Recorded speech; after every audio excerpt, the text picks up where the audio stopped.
জুলাই গণঅভ্যুত্থানে পটুয়াখালীতে যারা শহীদ হয়েছে এই শহীদদের মাঝে কিন্তু আজকে জেলা পরিষদের উদ্যোগে 15 জনের মাঝে কিন্তু 2 লক্ষ টাকা করে চেক বিতরণ করছে, আর্থিক সহযোগিতা দিচ্ছে পটুয়াখালী জেলা পরিষদ কর্তৃপক্ষ। আমরা দেখতে পাচ্ছি পটুয়াখালী জেলা পরিষদের মিলনায়তনে আজকে এই অনুষ্ঠান অনুষ্ঠিত হচ্ছে। এখানে প্রধান অতিথি হিসেবে উপস্থিত রয়েছেন পটুয়াখালী জেলা প্রশাসক জনাব আবু হাসনাত মোহাম্মদ আরিফিন। তিনি নিজ হাতেই কিন্তু শহীদ পরিবারদের হাতে কিন্তু চেক হস্তান্তর করছে। গণঅভ্যুত্থানে কিন্তু প্রায় 26 জন নিহত হয়েছে এবং প্রায় শতাধিক আহত হয়েছে। যে 26 জন নিহত হয়েছে, নিহতদের মধ্যে কিন্তু 15 জনের হাতে কিন্তু আজকে 2 লক্ষ টাকা কিন্তু জেলা পরিষদের অর্থায়নে এই চেক হস্তান্তর করা হচ্ছে এবং এই চেক হস্তান্তর করছে পটুয়াখালী জেলা প্রশাসক আবু হাসনাত মোহাম্মদ আরিফিন। এখানে জুলাই গণঅভ্যুত্থানে যারা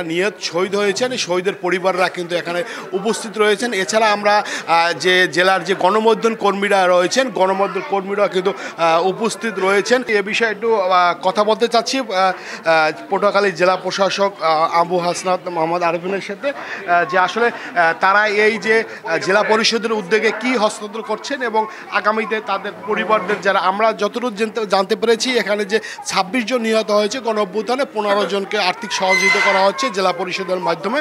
আর যারা বাকি আছে তাদেরকে কেন সহযোগিতা করা হয়নি বা কবে নাগাদ হবে এবং যারা এ পর্যন্ত 26 জন পটুয়াখালীতে নিহত হয়েছে তাদের আমরা যতটুকু শুনেছি তাদের যে কবর রয়েছে কবরটা একইভাবে বাধাই করা হবে। এ বিষয়ে আমরা একটু জেলা প্রশাসক মহোদয়ের সাথে একটু কথা বলতে চাচ্ছি।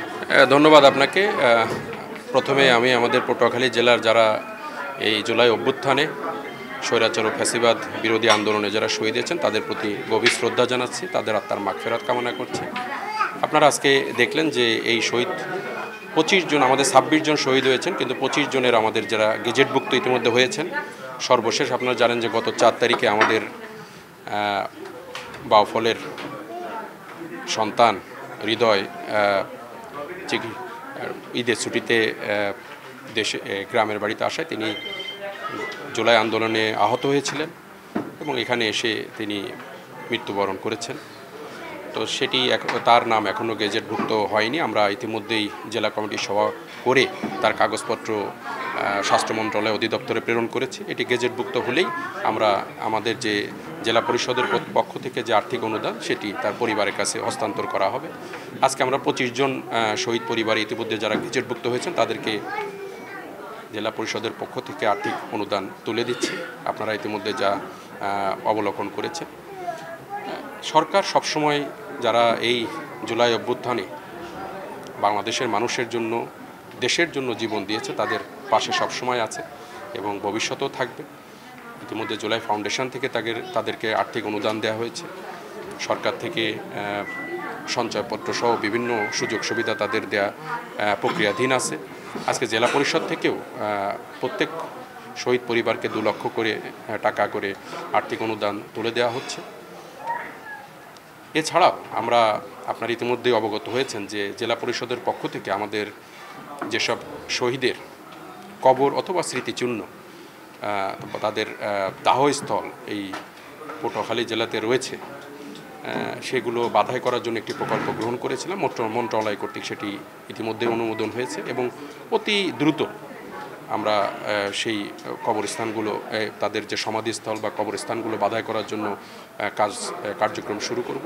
এছাড়াও সরকার বিভিন্ন ধরনের আমাদের এই শহীদ পরিবারদের পুনর্বাসন এবং তাদের দেখভালের জন্য বিভিন্ন কর্মসূচি গ্রহণ করেছে, যা তারা অচিরেই ইতিমধ্যেই অনেক সুযোগ সুবিধা বা আর্থিক অনুদান তারা লাভ করেছেন। ভবিষ্যতেও আরও অনেক ধরনের কর্মসূচি সরকার তাদের জন্য যে গ্রহণ করেছে সেগুলোর সুবিধা তারা ভোগ করবে। আসলে তারা জীবনের শ্রেষ্ঠ সম্পদ, নিজেদের জীবন এই দেশের জন্য, এই দেশের মানুষের মুক্তির জন্য, নতুন বাংলাদেশ গড়ার জন্য তারা দান করেছেন।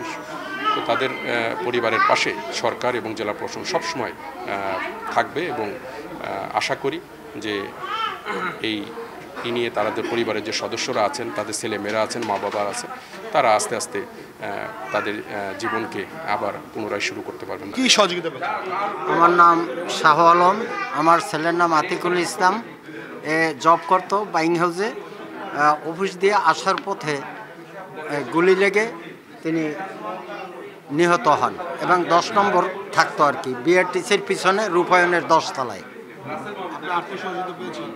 আর্থিক সহযোগিতা পেয়েছি স্যার, ওই জামাত দিয়ে পেয়েছি, আর ওই হাসান মামুন দেশে কিছু, আর ইসলামিক ফাউন্ডেশন দিয়ে 1 লক্ষ টাকা পাইছি। আমার ছেলে আর কি 18 জুলাই 2024 যাত্রাবাড়ি ফ্লাইওভারের ঢালে পুলিশের গুলিতে ঝাঁঝরা হয়ে আর কি নিহত হয়। সরকার তাকে শহীদ ঘোষণা করেছে। জুলাই অভ্যুত্থান থেকে যে অফিস, ওই অফিস থেকে শুধু আমি 1 লাখ টাকা পেয়েছি। আমার ছেলে শহীদ হয়েছেন 23 জুলাই।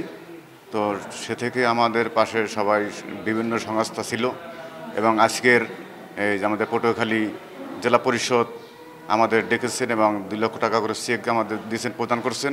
আমরা অনেক খুশি হয়েছি। আমাদের পাশে জেলা পরিষদ দাঁড়াইছে, তাদেরকে অনেক অনেক ধন্যবাদ। এই মুহূর্তে যে আমাদের পাশে দাঁড়াইছে তাদের অনেক শুকরিয়া আদায় করি। আমরা তো অনেক আছি বিপদে, এখন সরকার থেকে এখন পর্যন্ত কিছু পাইনি। দেওয়ার কথা বলতেছি, দিব, হয়তো একটু সময় লাগবে, কিন্তু তারা যে এই মুহূর্তে আমাদের পাশে দাঁড়াচ্ছে তাদেরকে অনেক অনেক ধন্যবাদ। পটুয়াখালী জেলা পরিষদের পক্ষ থেকে যে 25 জন রয়েছে, 25 জনেরই কিন্তু 2 লক্ষ টাকার আর্থিক সহযোগিতা দেওয়া হবে। যাদের ভিতর পারিবারিক কোনো দ্বন্দ্ব নাই, এইরকম 15 জনের ভিতরেই কিন্তু আজকে 2 লক্ষ টাকা করে আর্থিক সহযোগিতা দিচ্ছে জেলা প্রশাসক। আর যারা 10 জন রয়েছে, এই 10 জনের পারিবারিকভাবে চেক নিয়ে হস্তান্তরের দ্বন্দ্ব রয়েছে, যার কারণে পরবর্তীতে তাদের সাথে পরিবারের সাথে কথা মিটিয়ে তাদের সাথে আবার চেক হস্তান্তর করা হবে। এই ছিল পটুয়াখালী জেলা পরিষদ থেকে আমার কাছে জুলাই গণঅভ্যুত্থানে নিহত শহীদ পরিবারের কাছে চেক হস্তান্তর খবর। মোহাম্মদ মনির হোসেন বাদল, সময় সংবাদ, পটুয়াখালী।